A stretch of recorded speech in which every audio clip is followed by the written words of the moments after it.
Hey guys, what's happening? This is DJRockinRob, and today we're going to continue talking about ratchet straps, but today we're going to talk about hooking up your ratchet strap, okay? Now that we know how the ratchet itself works and how to properly remove the slack in it, now we get to talk about tying things down, okay? The first thing I want to talk about is length.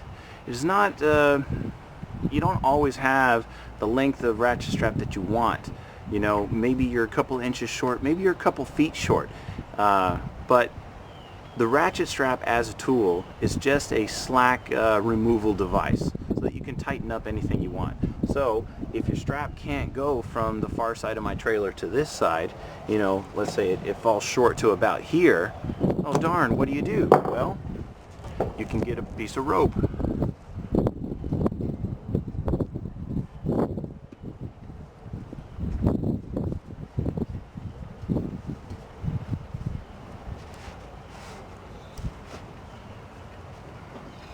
Now obviously you can make this any length that you want or any length that you need, but it becomes a very secure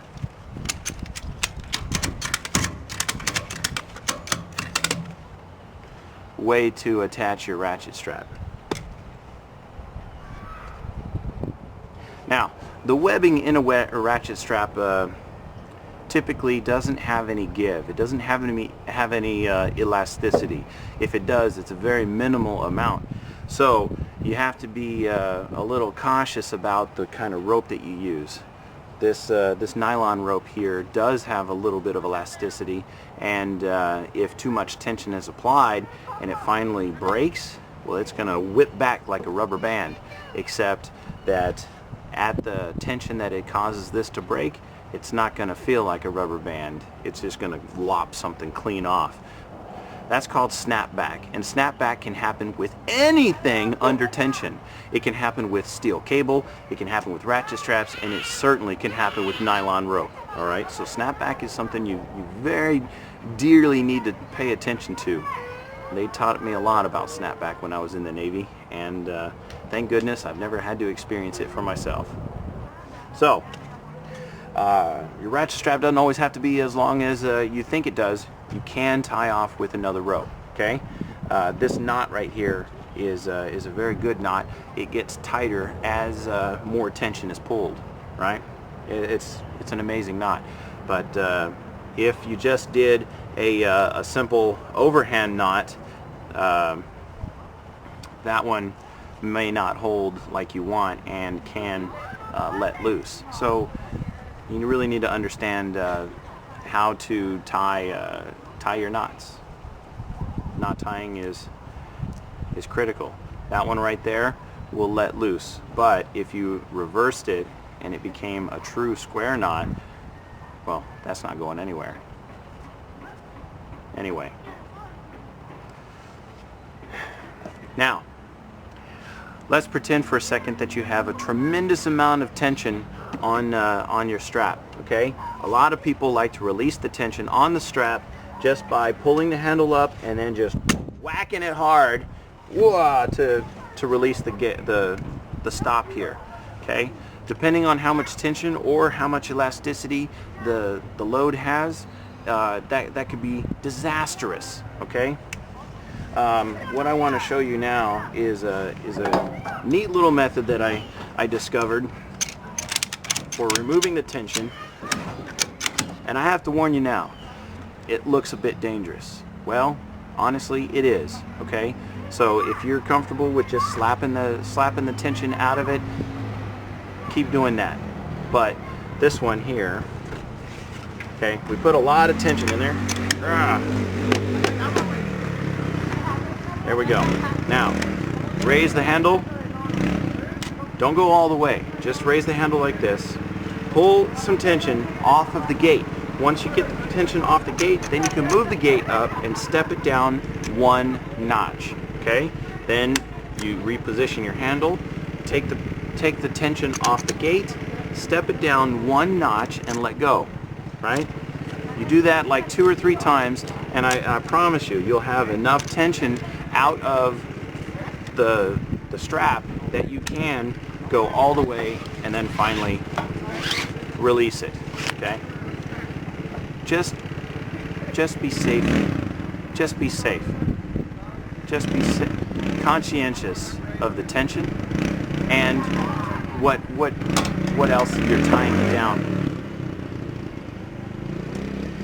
This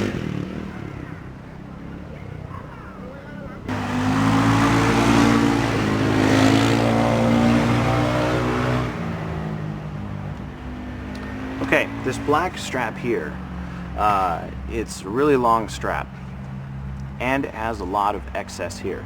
In the last video I mentioned that you need to take care of this.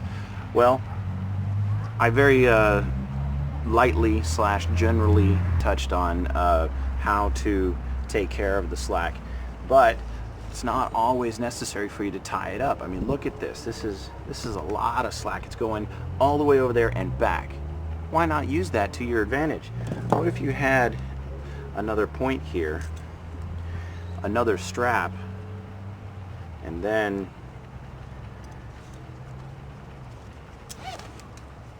you tie it down?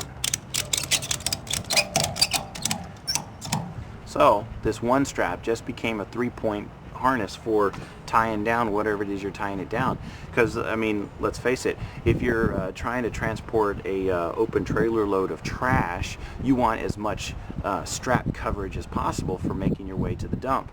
If you're just tying down a refrigerator, then all you need is really just the one up and over, and of course one around the sides. But I mean, this is a neat little tip for widening your stance, and you get a lot more tie-down coverage. Obviously, in this 3-point scenario, you wouldn't be this close. You'd kind of be spread out over a little bit. I mean, shoot, we could get another couple feet this way. You know, it would be nice. Okay, I mentioned before that it's not always necessary to go up, over, and down with your strap. I mean, if your strap is long enough, then that's great. Just like here.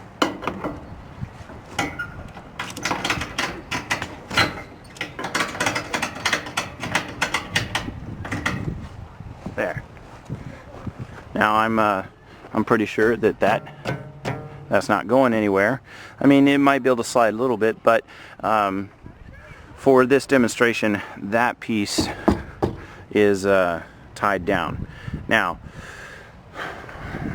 the alternate here is if your strap wasn't long enough,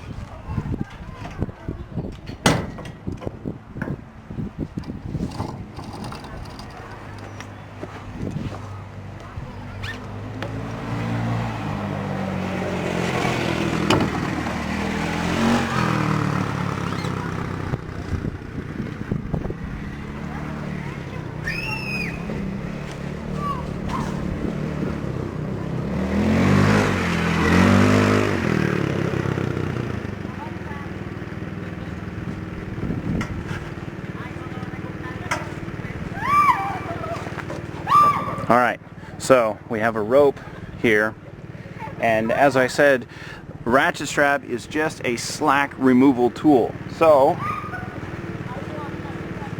pull as much tension as you can, then you take the rest of the tension out with your strap,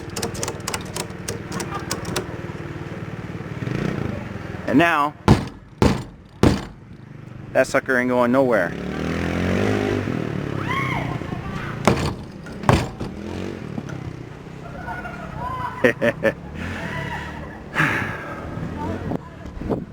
So, as I said before, it's not always necessary to strap the entire thing. You could tie it down and just remove the slack with the ratchet strap. This is DJ RockinRob saying thanks for watching. I hope you learned something, and we'll see you next time.